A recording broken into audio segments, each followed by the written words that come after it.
Section 89A alternate dispute resolution, ये part 5 special proceeding CPC में included है ये सेक्शन। अच्छा, सेक्शन 89 आर्बिट्रेशन, ये सेक्शन अब ओमिट हो चुका है क्योंकि आर्बिट्रेशन एक्ट है 1940 का, वो आ गया था। सो वो सेक्शन 89 तो ओमिट हो चुका है, लेकिन ये 89A ऑल्टरनेट डिस्प्यूट रेजोल्यूशन ये सीपीसी में अभी भी प्रोवाइडेड है। देखिए, अगर हम एक सिविल केस की जर्नी देखें, इसके सारे प्रोसेस को देखें, तो प्लेंटिफ ने प्लेंट फाइल करना है, उसके बाद समन्स वगैरह होंगे, बुलाया जाएगा डिफेंडेंट को, डिफेंडेंट आएगा, वो आके अपना रिटन स्टेटमेंट जमा करवाता है। उसके बाद जो भी प्री ट्रायल प्रोसीडिंग्स होती हैं, इंटेरोगेटरीज वगैरह, एडमिशंस वगैरह दे के, उसके बाद कोर्ट फ्रेम करती है इश्यूज़ को कि रियल डिस्प्यूट्स क्या हैं बिटवीन द पार्टीज़।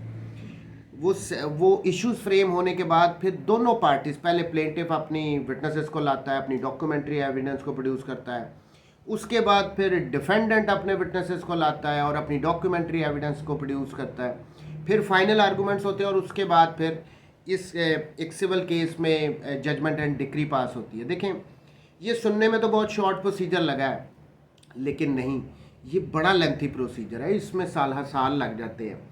यहाँ पे सेक्शन 89A में बेसिकली एक अल्टरनेटिव वे बताया गया है कि भाई इस प्रोसीजर को अगर आप अडॉप्ट करते हो तो इसमें तो बहुत टाइम लग जाएगा, लेकिन अगर दूसरे तरीक़ों से भी आप अपने इस डिस्प्यूट को, पार्टीज अपने इस डिस्प्यूट को रिजॉल्व करवा सकती हैं। लेकिन यहाँ पे इस सेक्शन में द मोस्ट इम्पॉर्टेंट थिंग वो ये है कि पार्टीज़ की कंसेंट होनी चाहिए। ऐसे नहीं हो सकता कि एक पार्टी कंसेंट दे और दूसरी पार्टी कंसेंट ना दे और कोर्ट इस डिस्प्यूट को, इस केस को मीडिएटर के पास भेज दे, अल्टरनेटिव वे के थ्रू इसको रिजॉल्व करवाने की कोशिश करे। ऐसा नहीं हो सकता। पार्टीज़ तो की कंसेंट होगी तो ये मैटर दूसरे तरीके से रिजॉल्व करवाया जा सकता है, सुलह सफाई से कह लें।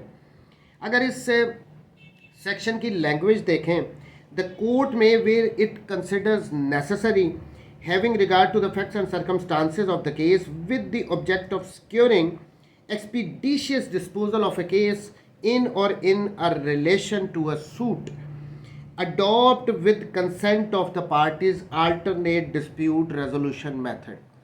अब यहाँ पे इस सेक्शन में बेसिकली ये कह रहे हैं, जहाँ पे कोर्ट को ये मुनासिब लगे कि ये जो केस है इसको किसी अल्टरनेटिव वे के थ्रू रिजॉल्व करवाया जा सकता है, जल्दी इसका हल हो सकता है, तो वो करवा सकती है। लेकिन कंडीशन वही आ गई कि ये अडॉप्ट ही तब होगा जब पार्टीज कंसेंट देंगी, अदरवाइज नहीं। अच्छा, अब अगर हम लैंड रेवेन्यू एक्ट को भी आजकल पढ़ रहे हैं साइड बाय साइड, अगर उसमें देखें तो वहाँ पे भी आर्बिट्रेशन का प्रोसीजर बताया गया है कि उसके थ्रू भी रिजॉल्व किए जा सकते हैं मसले जो भी लैंड रेवेन्यू एक्ट्स में पार्टीज़ के दरमियान आते हैं। वहाँ पे ऑप्शन है रेवेन्यू ऑफिसर के पास के सर्टन सर्कमस्टांसेस में without the consent of the parties भी वो मैटर आर्बिट्रेटर को भेज सकता है। लेकिन यहाँ पे नहीं, 89A में नहीं, सिविल केस में नहीं, जहाँ पे सीपीसी अप्लाई हो रही है वहाँ पे नहीं। यहाँ पे मेन चीज़ ये है कि पार्टीज़ की कंसेंट होगी तो ये मैटर अल्टरनेट डिस्प्यूट अडॉप्ट करके रिजॉल्व करवाया जा सकता है। अब यहाँ पे जो आगे इसमें लाइन में कह रहे हैं, देखें, adopt with the consent of the parties alternate dispute resolution method including mediation and conciliation. अब ये इसमें यहाँ पे बता रहे हैं कि मीडिएशन के थ्रू भी करवाया जा सकता है, कंसिलिएशन के थ्रू भी करवाया जा सकता है। देखें, अब इसमें आर्बिट्रेशन भी इंक्लूडेड है।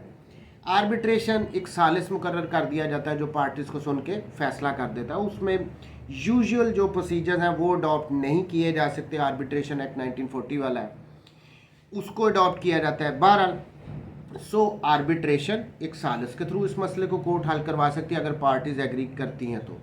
Secondly, mediation. अगर मीडिएशन को मैं सिंप्लीफाई करूं तो मैं ये कहूँगा कि एक थर्ड पर्सन को की इन्वॉल्वमेंट होती है मीडिएशन में, जो पार्टीज़ को असिस्ट करता है, उनको कह लें कि मशवरा देता है कि किस तरीके से वो अपने डिस्प्यूट को रिजॉल्व कर सकते हैं। दो हो गए। अब कंसिलिएशन में भी एक फैसिलिटेटर होता है जो कि इस मसले को सुलह सफाई से हल करवाने की कोशिश करता है। तो बहरहाल ये अल्टरनेट डिस्प्यूट रेजोल्यूशन मेथड जो है ये बड़ा इफ़ेक्टिव है, पार्टीज़ अडॉप्ट भी करती हैं। मेरे कई केसेस में ये मैटर रेफ़र हो चुके हैं और नॉर्मली ये आते हैं इश्यूज फ्रेम होने से पहले ही नॉर्मली इनको अडॉप्ट किया जाता है अगर पार्टीज एग्री हो जाए। सो ये इसमें ये होता है कि ये अब जो हमने इतना लंबा चौड़ा सिविल केस का प्रोसेस पहले शुरू में समझा है उसको अडॉप्ट नहीं किया जाता। आर्बिट्रेटर के थ्रू, किसी मीडिएटर के थ्रू, किसी फैसिलिएटर के थ्रू पार्टीज़ के दरमियान जो डिस्प्यूट है उसको हल करवाया जाता है।